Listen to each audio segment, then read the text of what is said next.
Hello everyone and welcome back to this edition of the GSMC Fantasy Sports Podcast. I hope you enjoyed the opening segment. Kenneth Walker is truly going to be someone to look out for many years to come for the Seattle Seahawks.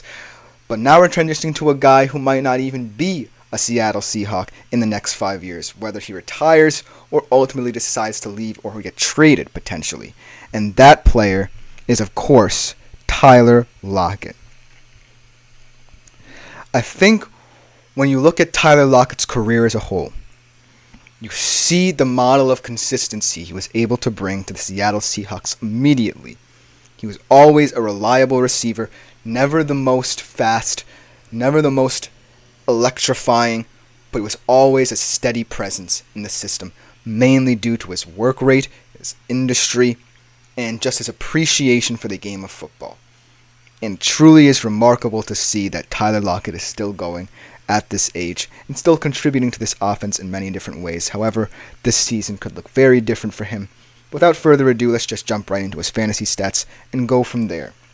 Throughout his career, he's amassed 1,187 fantasy points overall. His best season was in 2021, where he got 168.4 fantasy points. Now, these underlying stats truly tell a very ominous tale about what the future might hold for Tyler Lockett. However, I still think, and we'll get to this, there is a silver lining in what he's going to do. He's 43rd in points per game. He's the wide receiver, 33 overall. Not looking very promising. However, he did get 22% of the target share, obviously sharing that skill position with DK Metcalf. So that's pretty high for him as well. And he still got over 1,300 air yards, and that model of consistency still stays with him. Next year, however, they're projecting that he's going to have a pretty down year. 800 yards only, 5 touchdowns for a grand total of 110.9 fantasy points. Also, to kind of rub salt into the wound here, he's had a career low in fantasy points per game and yards per route run. It was his worst since 2017. So, all roads point to me saying that you shouldn't pick up Tyler Lockett. And he's not a valuable fantasy asset anymore. He's used goods. He's most likely going to be traded away from Seattle, and hopefully maybe he regains some late career form somewhere else. However, I don't think that's the case. Much like Kenneth Walker, and the reasoning I had behind that argument as to why Kenneth Walker could be very important and also could be very detrimental to the Seattle Seahawks offense, we really don't have any idea what they're going to do. Maybe they truly do value Tyler Lockett. Tyler Lockett is the most experienced wide receiver in that skill position group after all. And he does still have something very valuable, which is the knowledge and experience of the game. I also think that out of all those receivers, he perhaps has the best connection with Geno Smith. And he's also one of those guys who understands what spots Geno wants to hit in terms of getting his throws off. And so having a guy like Tyler Lockett in your system really opens up a lot more to what you can do. He's probably not going to get as much target share as he did last season or as he's done in prior seasons, mainly due to the fact they already have a young up-and-coming guy in JSN who they might want to implement as their wide receiver too. But he still, when on the field, has to be accounted for, and that speaks for something. Should Ryan Grubb realize that Tyler Lockett opens up more opportunities for this offense, I also see a route to where Tyler Lockett also could potentially receive more targets. Let's say Seattle is in a lot of second and short or manageable situations, third and short and manageable situations, say. Last year, one of their go-to options was Tyler Lockett. This year, Tyler Lockett might be on the field, but he also opens up different opportunities for DK and JSN due to his savvy route running. Also, they could open up the route for him to be targeted on those downs as well. I think Tyler Lockett is going to be one of those receivers who mainly gets his points and his yards from those situations.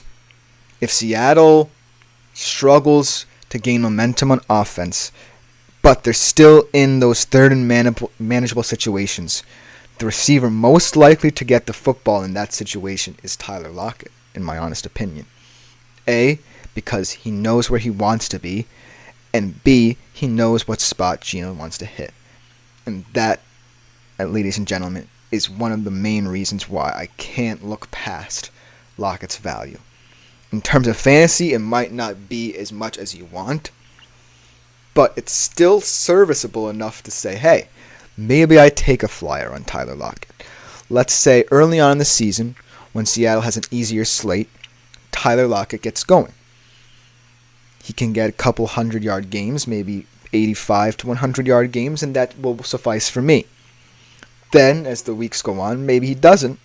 And then when the schedule lightens up again, maybe he does. So he's definitely going to have his roller coaster kind of season.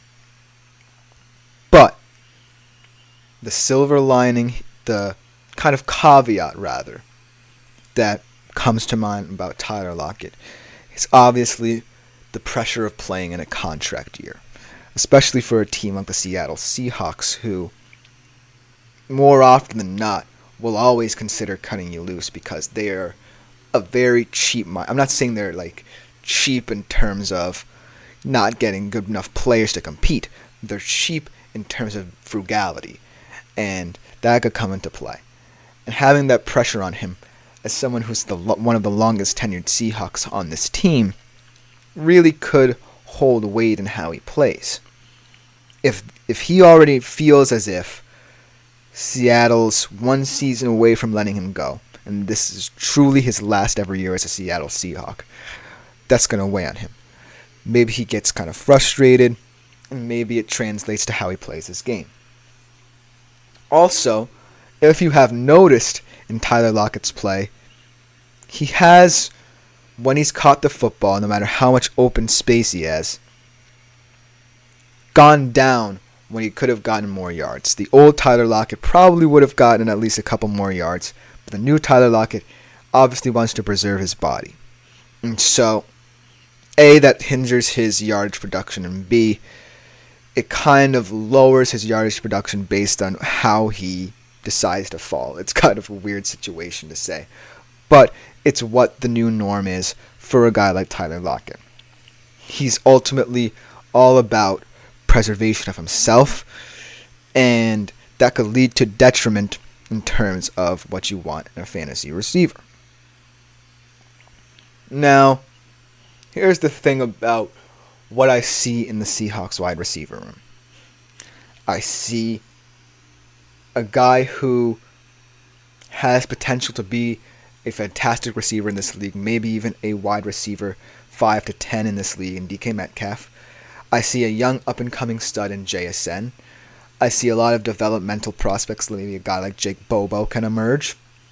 And then Tyler Lockett is kind of the skeleton key to this offense.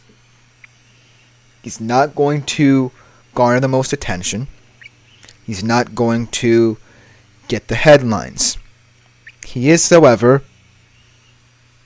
someone who you still have to say, do we want you or not? Do you want to play you or not? Do you fit into our offensive scheme in the immediate future? And then from there, maybe we offload you to someone else. For now, Tyler Lockett, and the reason why he's going to be such a mysteriously controversial fantasy option, lies in the fact that he's always going to be someone you can't drop.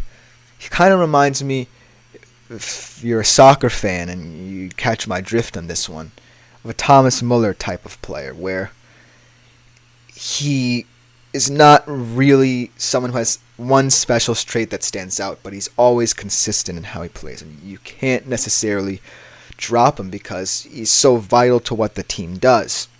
And so, whether or not Ryan Grubb can come to a certain conclusion that Tyler Lockett is or is not important to this team, then all bets are off with how Tyler Lockett will play next season. But for now, I think that Tyler Lockett is someone who can be intriguing in late round picks. I don't think he's going in a mid-round range.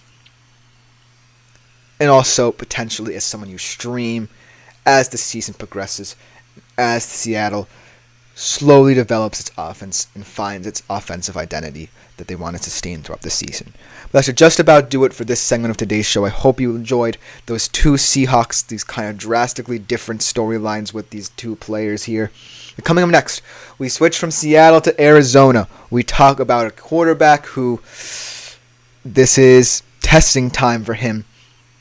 We'll be right back to discuss that on the GSMC Fantasy Sports Podcast. Looking for your daily fix of sports?